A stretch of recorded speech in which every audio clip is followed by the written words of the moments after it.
Again, this is my first official video. This is Old Man PHP. I create PHP video tutorials for the old guys who want to learn a new skill and compete with the young crowd. This is my first official video and it's going to be a short one. As I said before, I really enjoy working with PHP. Before I go on, I want to let you know that I will show you how to create 3 projects, and might even be more, at the end of this course, or even during the course. One will be a CRUD project, and the other 2 will be written in JavaScript. Yes, I know this is PHP, but if you create the CRUD or the CRUD project, which is CRUD, oops, excuse me, CRUD. This stands for create, read, update, and delete from a database. But if you create the project that deals with this stuff, because it's going to have a lot of HTML stuff too, to make it look good, the JavaScript is going to come into play, because if you hit a menu, I want it to scroll down smoothly to the spot in an HTML page.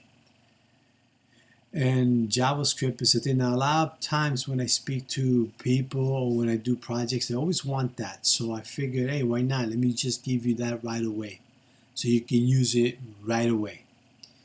Okay. And then the second one will be how to get an AJAX.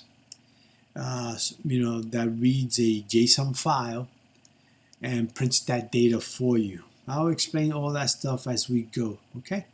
So the CRUD project will provide you with all the skills that you can take to create all of your database projects. Let's go on. The PHP is my favorite language, and as I pointed out, it used to be that before PHP being my favorite language, I did have another one before that called JavaScript, because JavaScript was like very difficult to work with, even though it is easy. And then if you learn JavaScript, you can learn the PHP. And if you learn PHP, you kind of be able to pick up JavaScript. And JavaScript had this weird way of doing things. And then I learned something from Douglas Crawford that is kind of like, for me, the godfather of JavaScript. That it became to a point that I loved it, because I learned the actual thing behind it, the essence of it. But then PHP came along, and that became my favorite, because I always liked it to work with a database. That's why I always worked with Active Server Pages, which is a Microsoft Active ASP. And for me, it's crap. But I used to like working with it because it worked with database, making your website dynamic. So that's why I love PHP. Now, I want to tell you that the PHP language is still much alive. Don't listen to what some of the people are saying, that PHP is dead. It's going to die. No, it is not dead. It is pretty much alive. It is a great language to work with, and it's great to work with a database. WordPress is written PHP, and it's popular. It is used a lot. I read that over 35% of companies use WordPress. That's a lot of companies. PHP is worth learning, and when you get a grasp of this language, then move on to WordPress. You can create a career working with WordPress. Now, PHP stands for Hypertext Preprocessor. I mean, I would have preferred that it was like pre-Hypertext Processor, but instead, that's what they went with. PHP is a highly flexible language. It is known as a loose type language. This means that a variable can be transformed anytime during the course of your project. Also means that a variable can change even after it has been defined.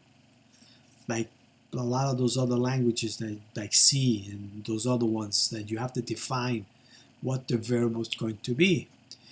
It saves you time and also reduces the need for you to write fresh code every time. So, which means that you can reuse your own scripts to create other projects, which if you learn the CRUD project, you can use that technique to do all kinds of websites. Again, you're not required to define what type of variable you're going to be using. And now that we established that, I like to mention that type, you know, when you say $ABC equal to 123, that's the type. It's going to be a numeric value, but if you put quotes on the end of that, that means that's a string, right? So the type checking happens at runtime, which means that when the interpreter reads your variable, it will automatically know what this variable will be, right? So if you put the quotes, it's going to say, oh, it's a string. Otherwise, it's numeric. PHP is integrated within a large number of operating systems. It runs on various platforms like Unix, Linux, and Solaris. PHP is a highly scalable language, and it is an open source language. It is available for free, absolutely free. All you have to do is have your interpreter, a local website, set up your local host, and boom, you can start using PHP. PHP is highly scalable, and you're gonna love that when you start creating dynamic websites. You're gonna be like, oh my god, this is fantastic. Again, PHP is wonderful. It's a powerful language, easy to use. You can embed the PHP code in any of your HTML file by including the start and end tag. I guess I'm going to show you right here. Let's see. This is the body. Now remember this, I'll show you that in a second. But you could do this. If you go like this, PHP, and you do this, that is the start and end tag. So if you did something like this, A, B, C, like that, that is PHP. And they already know that this is going to be a numeric value. Now you have no, excuse me, sir. If you you have noticed that I put this right within the script of an HTML, but I wanted to explain some few things about this. So the body tag is here, right? This is where all your little things go. Now see this head tag? This is all the metadata goes to. You know, you can put titles, you know, you could put all kinds of stuff in here, right? When you want to include CSS, or you want to include even JavaScript, you put it in here. Okay, so what I wanted to mention, that by you putting the start and end PHP tags into this HTML file, this is considered a procedural programming. So you can write object-oriented programming, and it's done a little differently. It is JavaScript, but it's done differently. But by putting this stuff within this, it becomes a procedural programming. All right, now let me show you. I already created this file, right, which is what this is right here. Let's bring this down a bit so you can see it right here. See, that's what this is. And you notice that we have this doc type HTML right here. Right now, this is a declaration. You must start this file, this doc type in the beginning of everything. It has to be in the front, the first one. It tells what type it is. And right now, by looking at this, it's telling the browser that this is HTML5, not the HTML4, because, you know, just to let you know that this here, this declaration is not an HTML tag. It is an information that tells that browser about what browser type to expect. So the older version of the HTML uses something like, let's see what we can show you, XHTML. It uses HTML, XHTML.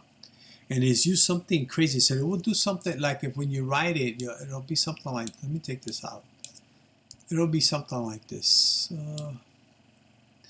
It's been a while because I haven't used it, and I would never will anyway. So you could say public, and then they have something like this. W3C, and a whole bunch of other stuff that doesn't make any sense anymore, which is why I prefer HTML5, so we don't have to do this anymore, and this is it. So let's add some few things. Like I mentioned, this is ABC. You got 99998, and then if you wanted to echo it, what is it, ABC,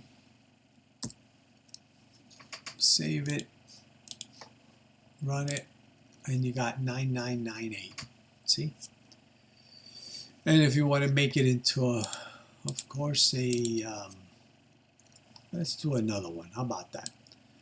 Let's just do it here. Let's say EDF. I love PHP. And then just echo it out. Echo is like printing it to the screen. So it's dollar onto the screen. EDF. You save it. Boom. I love HTML. So if you put this special break the line so you could jump to the next line. See? It's just as simple as that. You can even use this thing called a var dump. Let's put it over here. The var dump will give you what variables, what they are, dump.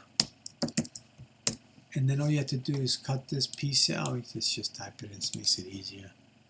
ABC. Let's just add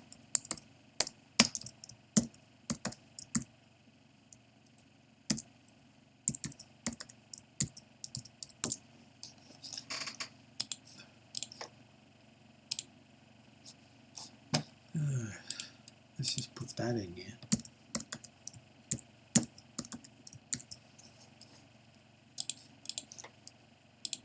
See, it tells you that this is a integer, and this is the value. It kind of gives you what it is, and it gives you the value. The other one, it does it a little different. So if you did EDF, let's change that to EDF. Tells you this is a string, and it's 18 characters, and it gives you the value of what that string is. It's fantastic stuff, right? You can also put CSS, because a lot of times we use CSS to give you, it's a cascading style sheet to make things look pretty and everything, right? So that will be a file, and I mean you can name it I call it styles, like that, and that's what it is, CSS. So if you wanted to add that into, which you will, because that's what happens, you have your HTML, you learn your CSS, and then you learn your JavaScript. And of course, if you want to make everything dynamic, PHP because you're working with databases, okay? So you can add this PHP stuff into a CSS file. I mean, let's put one over here. We'll just call this style. This is how you start one. This is when you embed it, right? Then you can, when you put it in here, like style, so I'm going to explain that to you in a second, like this, then that means that you're embedding it to a HTML element. Okay, so let's put this, let's see if we can make, let's do my class. Let's do, oh yeah, like right here, I got a class called my class. And inside the CSS file, this is how you tell that this is for class. You put a period. And of course, don't forget to spell it the same way you wrote it down. Okay, so now let's say we want the background to be background. This is how you change the color of the background. Let's call it, well, let's do red first, okay? And then let's close it up, save it. Now remember, since you already have it over here, that's telling you, oh, this is the body, this is the class. You already got your CSS built into this, and this is my class, and these are the rules. So we'll go like this, boom, made it red. Isn't that great? So let's put it back on white. That would drive me nuts. 1, 2, 3, 1, 2, 3. Oops.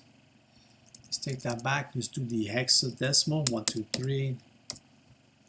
And that will make it white again. See? White. But you can make this, you can put this stuff into HTML. So in other words, if you had, let's do an, let's see, let me see.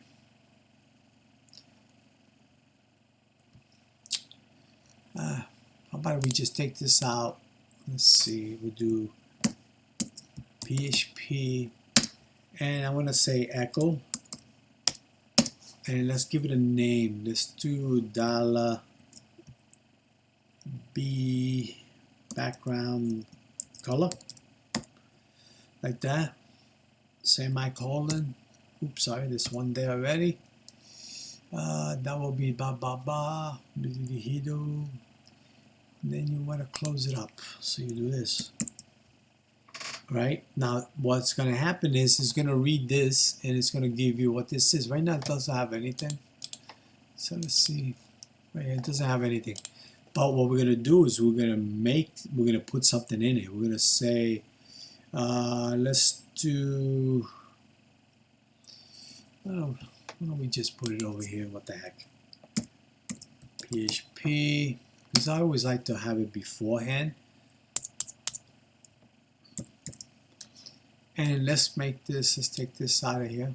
I mean, not take it out of, let's copy that. Let's paste it in. I want to say that this will be blue. Like that, see?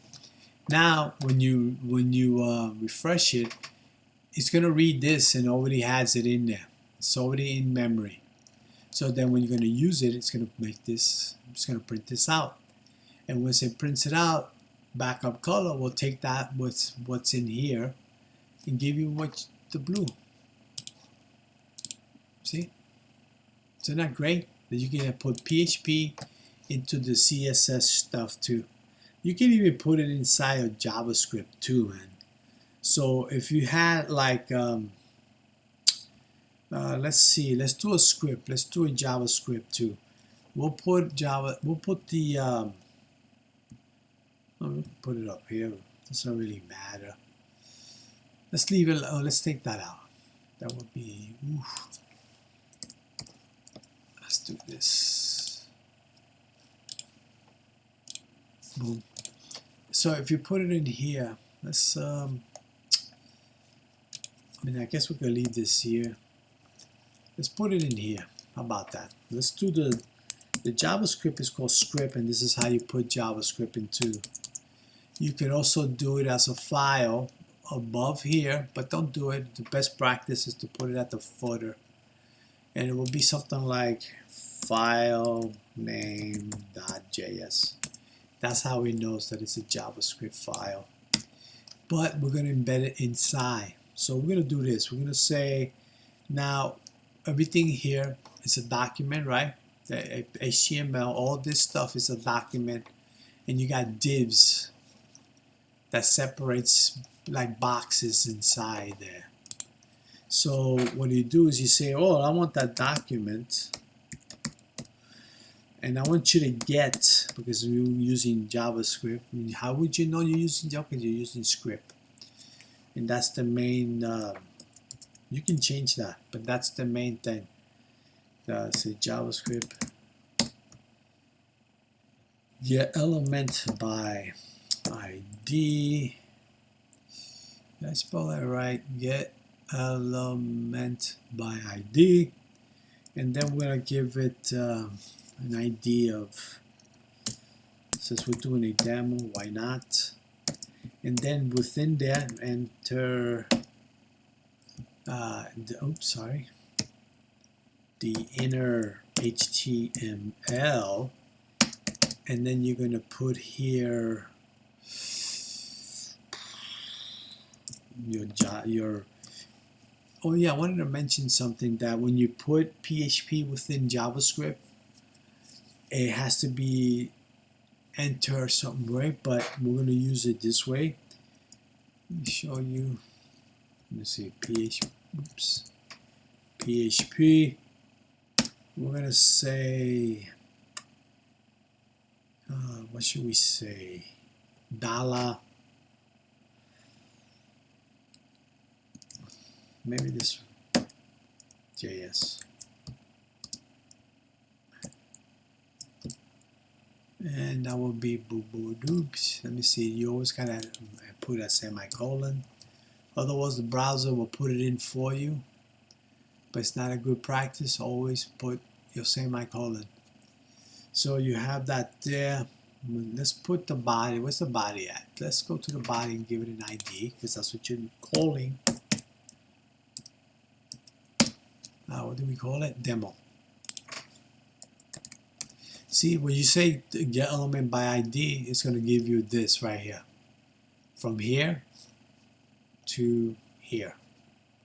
So it's going to find what the name of your ID is, and you put it in your HTML element as ID equals to whatever name you want to give it. In this case, demo. This is for classes for your CSS.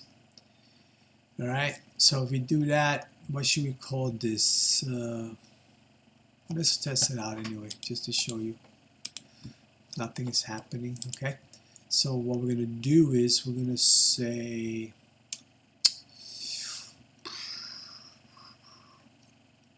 do we really need all this crap? Nah, you don't need this. So right now we're going to say HTML. I want you to add this into here. Right now we have nothing, right? So why don't we just put this, let's put it on top, so it will be above it all. And then say, I love PHP.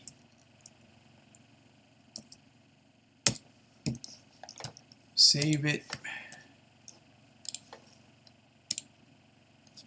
Oops. Sorry, forgot to do the old echo. There you go. I love PHP. You can also do it without using this echo and without using this, by just putting an equal sign like that. Let's put a little space there. By doing that, it'll do the same thing. There you go. It did the same thing. In case you don't think let's put some couple of periods. See, did the same thing. Isn't that wonderful? It's pretty cool, right? You can put PHP in your CSS. You could put PHP within your HTML file. You could put them in front of it like this. Always, if you're going to do a whole bunch of stuff in front of it. And you can put it within the JavaScript script tags. It's wonderful how it does, how that works.